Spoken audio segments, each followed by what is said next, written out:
my time today as your mayor concludes. My unwavering love and sincere affection for this wonderful city and its great people will never come to an end. Today, Nashville Mayor Megan Barry officially stepped down. She announced her resignation after pleading guilty to a felony theft charge. Back in January, Barry admitted to a 2-year affair with her former chief of security, Robert Forrest. He also pleaded guilty to a theft charge today. Well, East Tennessee has had its own history of political scandal. WBIR 10 News reporter Grant Robinson takes a look back on some of the most memorable lapses in leadership.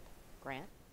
Robin, government leaders are supposed to have the public's trust, but scandals have been around since the beginning of democracy. Scandal. But it goes way back. Corruption, cover-ups, and backroom politicking. They're the seeds of government mistrust, and East Tennessee has had its fair share. You know, you can go all the way back in Tennessee to its very earliest day. There were even some prominent political scandals following the Civil War. But attorney Rick Hollow says you don't have to go that far back to find it. It should have never have happened. For instance, Mike Lowe served as Knox County trustee for 13 years. But in 2015, he admitted to putting 2 ghost employees on payroll. That scheme took at least $1 million from the county. In 2013, John Duncan III's political career ended when he pleaded guilty to a felony charge of official misconduct. That also tied to illegal bonuses. Like Mayor Megan Barry, both of those cases deal with misusing taxpayer money. But Lowe and Duncan weren't national news stories.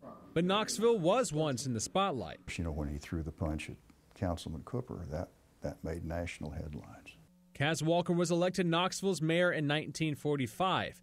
A few months later, he was booted out of office in a bitter recall election. But it was a decade later when a city council spat landed Knoxville's leaders in Life magazine. In terms of the offense itself, it really isn't any different. But I think the thing that makes it more important when a public figure is involved is because of the perception that it creates.